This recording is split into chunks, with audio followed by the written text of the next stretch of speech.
Hello everyone and welcome to mechanical classes by Swati. आज की इस वीडियो में मैं आपके साथ डिस्कस करने वाली हूँ बेल कोलेमन साइकिल के बारे में। ये एक पुराने रेफ्रिजरेशन साइकिल है जो कि पुराने दिन में शिप में यूज किया जाता था to carry frozen meat and all.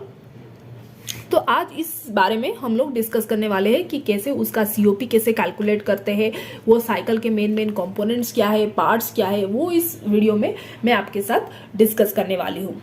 ठीक है, तो चलिए वीडियो को शुरू करते हैं। तो देखिए, बेल कोलेमन साइकिल में हमारा 4 मेन कंपोनेंट्स है। ठीक है,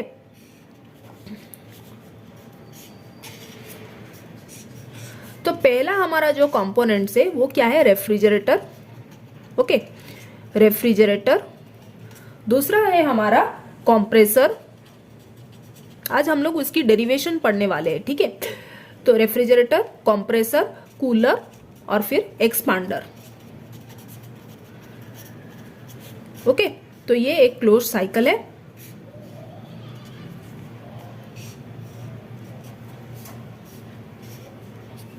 right, so I am naming it 1 2 3 and 4। Right, तो ये है आपका बेल कोलेमन साइकिल जिसके 4 मेन कंपोनेंट्स है। देखिए, ओके, तो फिर क्या होता है हमारा, फिर हम लोग उसका प्रोसेस तो डिस्कस करेंगे ही, साथ में साथ उसका पीवी डायग्राम और टीएस डायग्राम भी हम लोग देखेंगे। ठीक है, राइट। तो हमारा जो कोल्ड एयर जब जाता है रेफ्रिजरेटर से कंप्रेसर में, तो वो क्या होता है, कंप्रेस हो जाता है। ठीक है, वो कंप्रेस हो जाता है। कंप्रेस होने से क्या होता है, उसका प्रेशर, टेम्परेचर दोनों बढ़ता है। लेकिन ये जो कंप्रेसर है ना, जो जब कंप्रेस करता है वो एयर को, देखिए ये जो बेल कोलेमन साइकिल है, यहाँ पर एयर को रेफ्रिजरेंट के तौर से यूज किया जाता है। ठीक है, तो एयर एज ए रेफ्रिजरेंट हम लोग यूज करते हैं और कूलिंग हमें मिल रहा है। तो क्या होता है, ये जो कोल्ड एयर जब रेफ्रिजरेटर से कंप्रेसर में जाता है तो वो कंप्रेस हो जाता है। कंप्रेस होता है तो उसका जो प्रेशर है, उसका टेम्परेचर बढ़ जाता है, उसका प्रेशर भी बढ़ता है और टेम्परेचर भी बढ़ता है। लेकिन ये आइसेंट्रोपिकली हो रहा है। आइसेंट्रोपिकली जब होता है तो उसका एंट्रोपी जो है वो कांस्टेंट रहती है। ठीक है, फिर से बता रही हूँ, कोल्ड एयर जब रेफ्रिजरेटर से कंप्रेसर में जाएगा तब उसका क्या होगा, प्रेशर बढ़ेगा। ठीक है, टेम्परेचर भी बढ़ेगा, लेकिन उसका एंट्रोपी जो है वो कांस्टेंट रहेगा। क्यों कांस्टेंट रहेगा, क्योंकि उसका ये आइसेंट्रोपिकली कंप्रेस किया गया है। ठीक है, फिर नेक्स्ट कोल्ड एयर कहां जाता है, हमारा कूलर में जाएगा। कूलर में फिर क्या होता है, कूलर में टेम्परेचर उसका कम हो जाती है। ठीक है, कूलर में क्या होता है, टेम्परेचर कम होती है। ये जो प्रोसेस है, कूलर में जब जाता है तो उसकी प्रेशर जो है वो कांस्टेंट लेकिन रहती है। ठीक है, उसकी प्रेशर जो है वो कांस्टेंट रहती है। टेम्परेचर तो कम हो रहा है लेकिन एट कांस्टेंट प्रेशर। ओके, यहां पर कूलर में वो हीट को, एयर जो है हीट को थ्रो आउट करेगा तो उसकी टेम्परेचर तो घटेगी। ठीक है, उसकी टेम्परेचर घटेगी, लेकिन ये जो प्रोसेस होता है हमारा वो कांस्टेंट प्रेशर प्रोसेस में हो रहा है। उसके वजह से 2 to 3 I have drawn like this. Okay, फिर नेक्स्ट क्या होता है, फिर ये जो एयर फिर एक्सपांडर में जाता है। अभी एक्सपांडर में क्या होता है, एक्सपांडर में उसका प्रेशर भी कम हो जाता है और टेम्परेचर भी कम हो जाता है। ठीक है, राइट।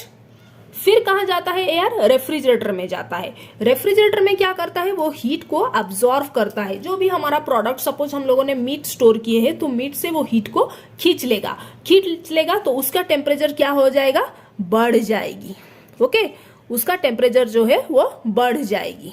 तो उसके लिए उसका मैंने टेम्परेचर ऐसे लाइन ड्रॉ किए हैं। ठीक है, टेम्परेचर बढ़ रहा है लेकिन एट कांस्टेंट प्रेशर।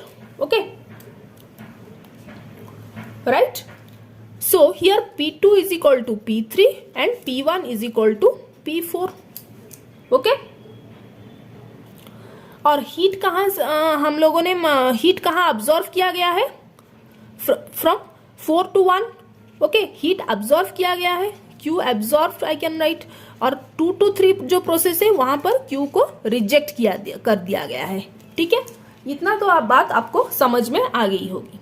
ये बेल कोलेमन साइकिल, इसका पीवी डायग्राम और टीएस डायग्राम, इतना आप समझ लेते हो तो फिर उसका सीओपी जो हम लोग अभी कैलकुलेट करने वाले हैं वो आपके लिए थोड़ा इजी रह जाएगा।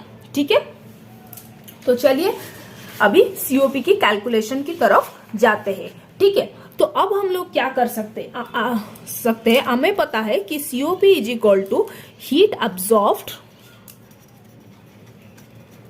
Divided by work done. Okay, ना how much is heat absorbed, heat कितना अब्सॉर्ब किया गया है, हीट कितना अब्सॉर्ब कर दिया गया है, is equal to mCp T1 minus T4. I can write heat absorbed is equal to mCp T1 minus T4. Okay, heat कितना रिजेक्ट किया दिया गया है is equal to mCp T2 minus T3. Okay, so now I can write work done is equal to heat rejected minus heat absorbed, heat rejected minus heat absorbed. Okay, so this is equal to mCp T2 minus T3 minus heat absorbed is how much, mCp T1 minus T4. Okay, this is m. Okay, so mCp T2 minus T3 minus mCp T1 minus T4. Okay, so now I can write put all this from whichever I have got, I can put in this formula. Okay, so see here you can write COP is equal to your heat absorbed is how much, mCp T1 minus T4, right, divided by work done is equal to mCp T2 minus T3 minus mCp T1 minus T4, right. Now I can write COP is equal to T1 minus T4 divided by T2 minus T3 minus T1 minus T4, right. I think you can understand it very well because these are just simple mathematics. So COP is equal to T4 I am taking common from in numerator, right. So I can write like this, T4 common लेने से bracket T1 by T4 minus 1. Okay, अभी मैं क्या कर रही हूँ, T3 यहाँ से कॉमन ले रही हूँ तो T2 by T3 minus 1 minus T4 यहाँ से कॉमन ले रही हूँ तो T1 by T4 minus 1. Okay, I hope you can understand. COP is equal to, so you are getting now this expression. Okay, now for isentropic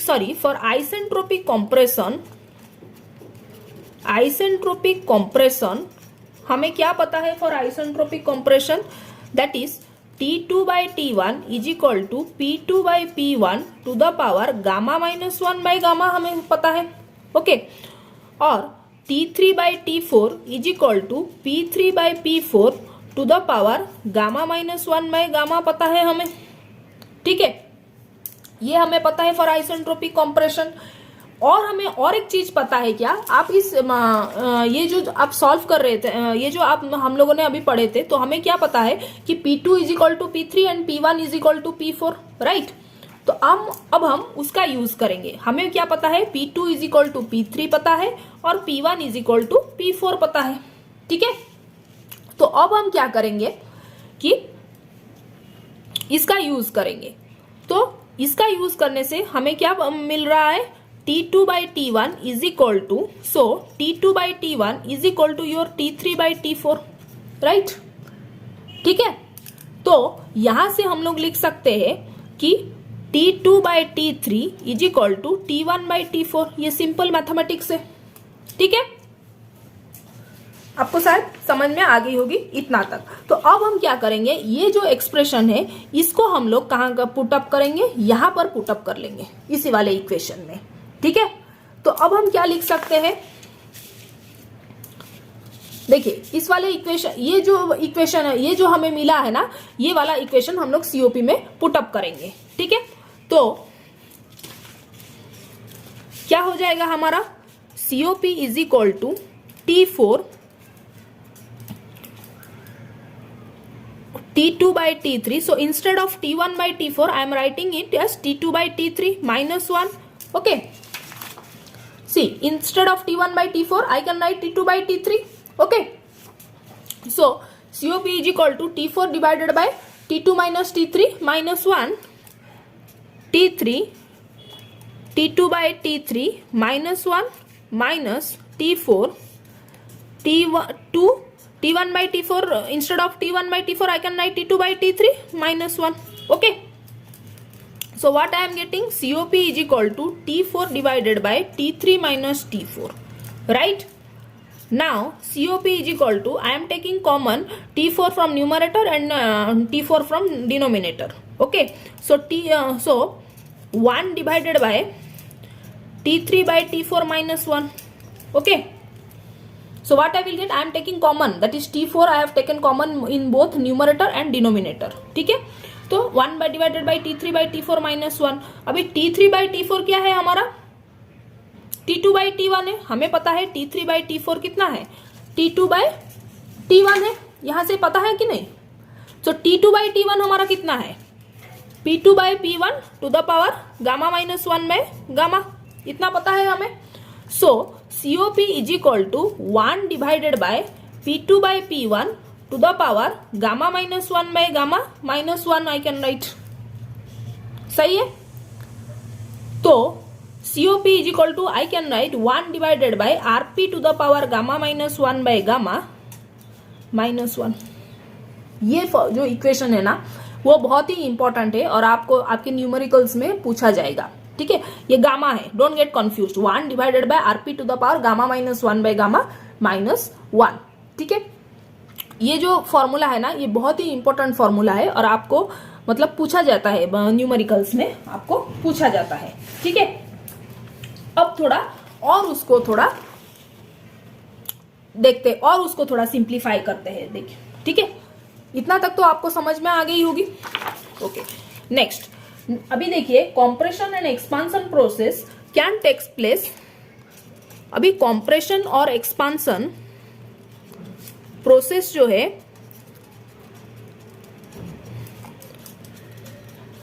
वो take place कर सकता है हमारा PV to the power n is equal to constant में. उधर क्या हम लोग आइसेंट्रोपिकली कंसिडर कर रहे थे और फॉर्मूला निकाले. अभी क्या मैं बोल रही हूं कि कुछ कभी कभी क्या हो सकता है कि कॉम्प्रेशन और expansion process can take place under the law PV to the power n is equal to constant. तो वहां पर क्या होगा, आपका फॉर्मूला थोड़ा मॉडिफाई हो जाएगा, सीओपी का फॉर्मूला. तो उसका भी मैं डेरिवेशन आपको बता रही हूं. ठीक है, तो वर्क डन ड्यूरिंग कॉम्प्रेशन कितना होगा, वर्क डन ड्यूरिंग कॉम्प्रेशन होगा आपका W1 is equal to N by N minus 1. Compression का फॉर्मूला लगेगा P2 V2 minus P1 V1. ओके, कॉम्प्रेशन का फॉर्मूला मैं यूज कर रही हूँ. W1 work done during compression is how much, N by N minus 1 P2 V2 minus P1 V1 which is equal to N by N minus 1 into R T2 minus T1. Okay, PV is equal to MRT, उसका formula लेके मैं यहाँ लिखी हूँ. फिर work done during expansion, work done during expansion. Okay, अभी work done during expansion कितना होगा, W2 is equal to N by N minus 1 P3 V3 minus P4 V4. Right, तो which is equal to N by N minus 1 into R T3 minus T4. सही है, तो हमारा COP कितना है, heat absorbed divided by work done.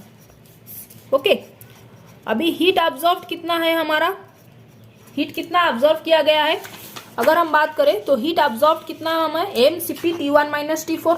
Okay, वही equation हम लोग डालेंगे, mCp T1 minus T4 divided by, अभी वर्क डन कितना निकला है हमारा, हाँ, work done W2 minus W1. Okay, so N by N minus 1 into R bracket T3 minus T4 minus T2 minus T1। Okay, तो अब हम क्या करेंगे और थोड़ा सिंप्लीफाई कर देंगे। देखिए आपको पता है कि Cp minus Cv is equal to R, और एक इक्वेशन आपको पता है कि Cp by Cv is equal to gamma. तो हम इस इक्वेशन का यूज करके क्या हम निकाल सकते हैं, gamma into Cb minus Cb is equal to R। तो Cv को ब्रैकेट में ले लेंगे, gamma minus 1 is equal to R। ठीक है, तो उस इक्वेशन का हम यूज करेंगे और थोड़ा इसको क्या करेंगे, हम लोग सिंप्लीफाई कर लेंगे। ओके, तो अभी मैं क्या लिख सकती हूं, COP is equal to m suppose मैं m को 1 kg ले रही हूं, इसलिए m में मेंशन नहीं कर रही हूं। Okay, Cp T1 minus T4 divided by n minus 1। R के प्लेस में क्या लिख सकती हूँ, Cb gamma minus 1। Okay, R के प्लेस में मैं Cv into gamma minus 1। Okay, T3 minus T4 minus T2 minus T1। Okay, ये था हमारा इक्वेशन। ठीक, तो अभी मैं उसको सिंप्लीफाई करूं तो T1 minus T4 divided by n minus 1। अभी Cb, ये Cp जो न्यूमरेटर में था उसको मैं डिनोमिनेटर में लेके आ रही हूं, तो Cb by Cp is equal to 1 by gamma, तो गामा माइनस 1 बाय गामा मैं लिख सकती हूँ। ठीक है, डिवाइडेड बाय ये देखो T3 minus T4 minus T2 minus T1। Okay, video थोड़ा लंबा हो जा रहा है लेकिन आपको डेरिवेशन पूरी की पूरी समझ में आ जाएगी अगर आप इस वीडियो को देखेंगे एंड तक। ठीक है, तो हमारा जब आइसेंट्रोपिक कंप्रेशन या एक्सपांशन होता है तो n is equal to gamma होता है, तो ये दोनों तो कैंसल आउट हो जाएंगे। फिर इक्वेशन क्या रहेगा, T1 माइनस